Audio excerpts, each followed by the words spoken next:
पद्म पुराण में जो सृष्टि खंड है, पद्म पुराण के सृष्टि खंड में एक बड़ी सुंदर चर्चा है। पद्म पुराण के सृष्टि खंड में लिखा है कि यह सूर्य नारायण इस एकार्णव के जल से ही प्रकट हुए। सबसे प्रथम सूर्य का प्राकट्य जल से ही है। एकार्णव के जल से भगवान आदि ब्रह्म के रूप में भगवान सूर्य प्रकट हुए, क्योंकि सृष्टि में चारों ओर अंधकार ही अंधकार था। यह पद्म पुराण के सृष्टि खंड में वर्णन है। तो भगवान आदि ब्रह्म सूर्य के रूप में जब प्रकट हुए तो ब्रह्मादि देवता सूर्य भगवान का दर्शन करने में समर्थ नहीं हो पा रहे थे। इतना प्रचंड प्रकाश था, ऐसी कांति थी भगवान सूर्य की किरणों में कि उनके प्रचंड तेज को देवता सहन नहीं कर पा रहे थे। देवताओं के दिव्य नेत्र भी चकाचौंध से भर गए, दर्शन नहीं कर पा रहे थे। देवताओं ने ब्रह्मा जी से कहा, महाराज प्रकाश तो हो गया, लेकिन लोग तो अंधकार में अंधे होते हैं, हम लोग तो प्रकाश में अंधे हो रहे हैं। इतना तेज प्रकाश है कि आंखें नहीं खुल रही है इस प्रकाश के आगे। अब क्या करें महाराज, ऐसा तो करो कि ये देवता हम सब के लिए उपयोगी हो जाएं। तब ब्रह्मा जी ने पद्म पुराण सृष्टि खंड में ब्रह्मा जी ने भगवान सूर्य नारायण की स्तुति की है और स्तुति करके कहा है कि आप ऐसी कृपा करें कि सारी सृष्टि आपका दर्शन कर सके, आपकी पूजा कर सके, आपकी उपासना कर सके, ऐसी कृपा करें। भगवान सूर्य ने कहा कि हमारी करोड़ों करोड़ों जो किरणें हैं, ये निश्चित ही संपूर्ण ब्रह्मांड का संहार करने में समर्थ हैं। अब ये हमारी प्रकृति है, इस प्रकृति को हम कैसे छोड़ दें? तो आप यदि हमें बहुत सबके लिए उपयोगी बनाना चाहते हैं तो आप एक काम करें, बहुत ध्यान से सुने, बड़ी सुंदर कथाएं हैं, इसके माध्यम से तमाम पुराणों की कथाएं भी सुनने को मिल जाएंगी। भगवत कृपा से दास को पद्म पुराण के भी आद्योपांत पारायण का सौभाग्य मिला। तो ब्रह्मा जी ने कहा कि आप उपयोगी बन जाइए सबके लिए। सूर्य नारायण बोले, हम अपना तेज, अपनी किरणें कैसे कम करें, हमारी करोड़ों करोड़ों किरणें हैं, तो आप यदि हमको सर्वोपयोगी बनाना चाहते हैं तो आप तो विधाता हैं, ब्रह्मा हैं, सृष्टिकर्ता हैं, तो आप ऐसा करो, खराद दो हमारी किरणों को, कुछ छांट दो हमारी किरणें, कम कर दो।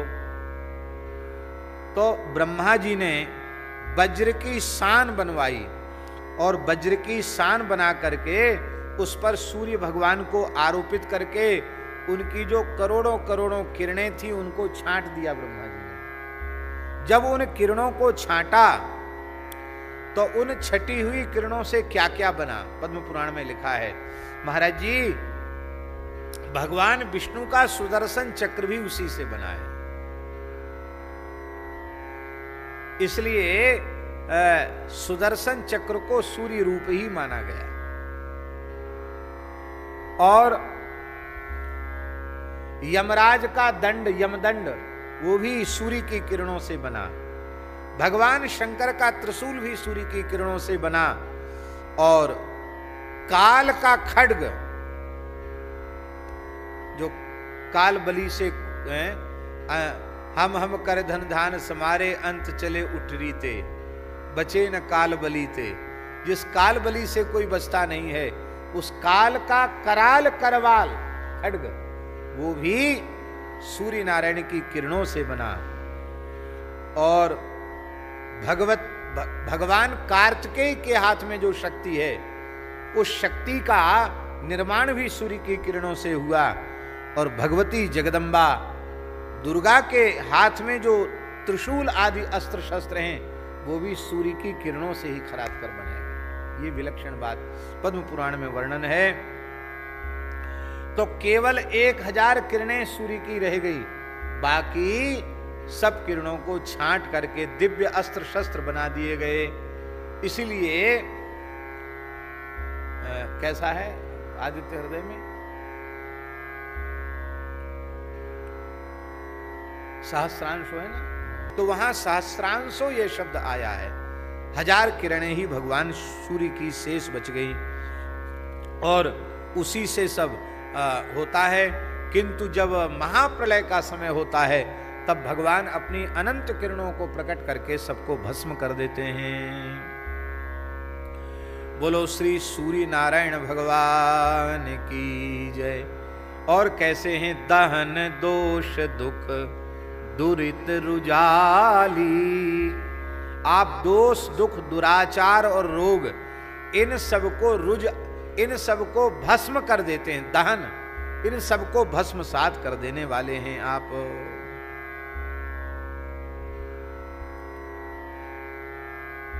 दहन दोष दुख दुरित रुजाली, सबका दहन कर देते हैं। अब देखो बहुत ध्यान से सुने, प्रातः काल जो संध्या करते हैं तो क्या कहते हैं? ओम सूर्यस्य मा मन्युश्च मन्युपतेश्च मन्युकृतेभ्यः पापेभ्यो रक्षन्ताम यद्रात्र्या पापमकारशम मनसा वाचा हस्ताभ्याम पद्भ्याम उदरेण शिश्ना रात्रिस्तदबलुम पतु यत्किंच दुरुतम मयि इदमहम मामृत योनौ सूर्ये ज्योतिषिजहोमि स्वाहा।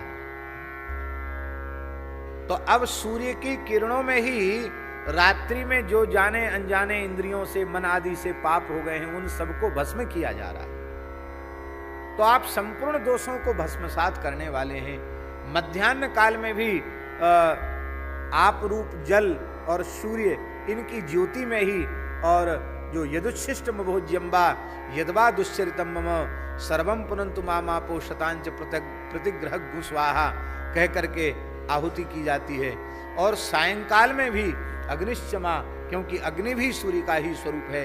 अग्निश्चमा मन्युश्च मन्युपतिश्च मन्युकृतेभ्यः पापेभ्यो रक्षन्ताम यदन्ना पापमकारशम मनसा वाचा हस्ताभ्याम पद्भ्याम उदरेण सस्ना हस्तदबलम पतु यत्किंच दुर्तम मयि इदमहम मामृत्योनौ सत्ये ज्योतिषिजहोमि स्वाहा।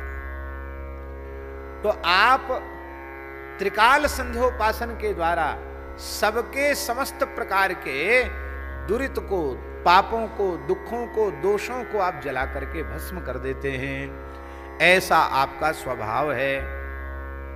रोगों को भी आप नष्ट कर देते हैं। दरिद्र का नाश कर देते हैं। काम क्रोध मद लोभ मोह मत्सर द्वेष आदि जो दोष हैं इन दोषों को भी आप समाप्त कर देते हैं। जन्म मरण दारिद्र ये सब दुख के कारण हैं, इन दुखों को भी आप मिटा देते हैं। महाराज जी लिखा है आदित्याय नमस्कारम ये कुर्वन्ति दिने दिने जन्मांतर सहस्रेषु दारिद्र्यम नोपजायते। जो भगवान सूर्य को प्रणाम करते हैं बारंबार, वो हजारों जन्म लेने पर भी कभी दरिद्र नहीं होते हैं। दरिद्र वही होते हैं जो सूर्य भगवान का तिरस्कार करते हैं। एक बात और हम आपको बताएं, बिच्छू, ततैया, सर्प आदि जो विषैले प्राणी हैं ये उसी को काटते हैं जो किसी न किसी प्रकार से भगवान सूर्य का अपमान जिसके द्वारा हो जाता है। ये पापों का दंड देते हैं। फुटकर पाप जो है ना, ये सब उनके दंड देते हैं। सूर्य की ओर थूक देने पर, सूर्य की ओर लघुशंका करने पर। इसलिए यात्रा काल में भी ये ध्यान रखना चाहिए जिस दिशा की ओर सूर्य हो उस दिशा की ओर हम मूत्र त्याग न करें। मल मूत्र त्याग के समय सूर्य की ओर न देखें। इसलिए हमारे यहाँ विचार किया किस दिशा की ओर मुंह करके बैठे, ये विचार इसलिए किया गया। सूर्य नारायण की बड़ी भारी महिमा है। सूर्य की उपासना से किसी प्रकार का दोष पाप नहीं रह जाता।